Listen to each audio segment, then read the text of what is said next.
Assalamualaikum warahmatullahi wabarakatuh. Selamat malam Ibu Aditya. Perkenalkan nama saya Marsyanda Saputri Nurrahmat dengan NIM 2802621821. Pada kesempatan kali ini saya akan menampilkan langkah-langkah untuk membuat data model di Excel menggunakan Power Pivot dengan dua tabel.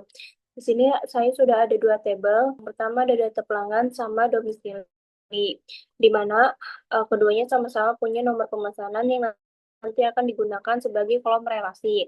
Dan langkah pertama yang saya lakukan adalah mengubah dua range data menjadi Excel table yang dengan cara blok datanya, klik insert, table, pastikan my table has headers-nya itu ke checklist, klik OK.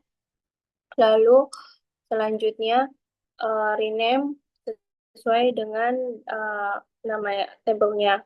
Lakukan hal yang sama juga untuk domisili.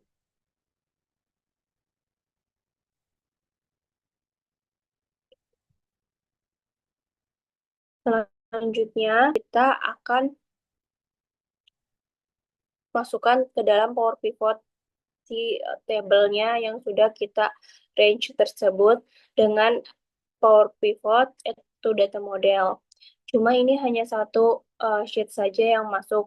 Maka dari itu, lakukan hal yang sama juga untuk domisili. Jika sudah, untuk membuat relasi, saya akan membuka tampilan diagram view. Di sini terlihat ada dua tabel, nama data pelanggan dan juga domisili. Dan keduanya punya kolom yang sama, yaitu nomor pemesanan. Dan di sini saya direct nomor pemesanannya ke tabel domisili.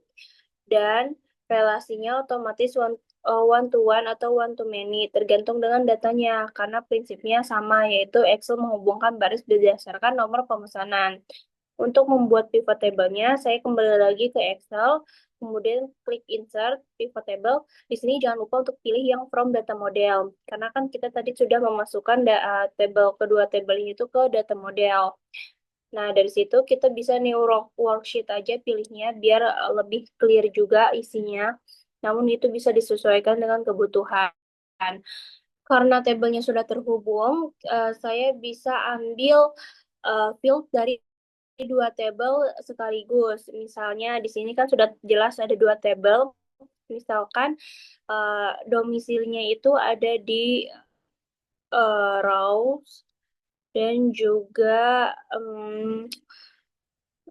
value-nya itu kita bisa isi nama customer.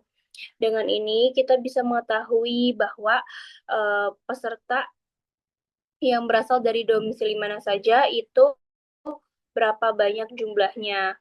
Seperti itu.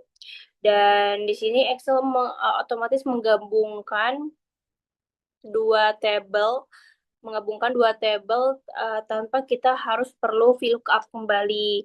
Dan satu hal yang penting yang saya pelajari dari hal ini adalah bahwa data model membuat analisis jauh lebih efektif karena kita tidak perlu menggabungkan tabel secara manual menggunakan VLOOKUP atau copy paste. Dengan itu, Excel mengelola relasi tabel secara otomatis seperti database, sehingga analisis lebih akurat dan juga lebih cepat dilakukan, sehingga bisa membuat sebuah keputusan uh, lebih cepat lagi. Terima kasih. Mohon maaf apabila ada kekurangan. Wassalamualaikum warahmatullahi wabarakatuh.